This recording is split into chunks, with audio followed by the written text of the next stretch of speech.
The whole house burned down to the ground, and we couldn't save them all. I managed to get the boy out, and at that time I was convinced it was his father Charles who was behind the murders. In these situations, the procedure was to take the boy to psychiatric evaluation, so I headed to St. Benedict's Hospital, the very same hospital he was born in. It was only fitting to visit it once more. He was sitting quietly in the back seat, staring at me through the mirror. When we arrived just before the nurses came to get him, he leaned forward and whispered something into my ear. The hair on the back of my neck stood up as I was overwhelmed with emotion. The whispers kept running through my head that this was no ordinary kid at all. As I returned to my apartment, I started to put the pieces together.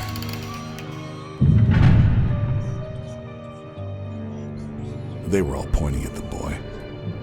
How could I not see this before? Was Charles right all along? Was I actually helping the devil's son? Yes, you finally understand your place in all this. You're him, aren't you? Come now. You have been able to sense it all along. Deep inside you, there's been something telling you to do the right thing. But I'm Catholic? Yes. So am I. We are all just part of his plans. My job is to make things slightly more interesting. And me.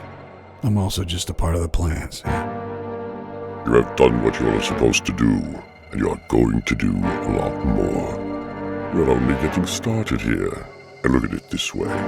You are just serving the Lord in the end.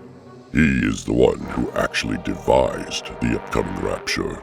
I'm just putting my little twist on the whole thing. We are all just fulfilling his wishes here. So, just relax and listen to what I have come up with for the boy now. I was conflicted, but eventually I had to give in. All along I've been a servant to the cause. I was meant to travel this world as a servant of Lucifer and to protect his son. Lucifer had a plan that would bring everything together, and it was my job to see after Lucius. He'll have to look for the answers to this little game that's been created for him. The Dark Lord has taken his powers away and leveled the playing field. It will not be an easy task for the boy, but it's all necessary sacrifice that will, in the end, pan out the way it was supposed to. They evaluated the boy and committed him. He had lost his abilities to influence anyone. Thoughts of abandonment were filling his head. His thirst for blood was gone along with the rewards he'd already been given. It took 6 months until the boy was woken again. No blood was spilled. Someone up there was happy. It finally happened when they brought 2 new patients in. They were both rambling about a prophecy, and to make things more interesting, the other one was a woman of the cloth.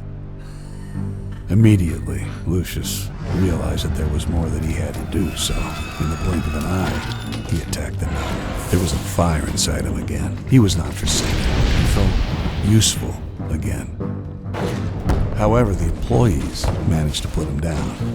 He was drugged, dragged to shock therapy. The boy had gathered a following throughout the hospital. Some of the patients naturally looked after the boy, but not these employees. They shackled him, imprisoned the prince. They laid him down on the bed ready to be shocked. But what they did not know, and what they could not guess, is the answer to a question. What happens when you shock the devil's son?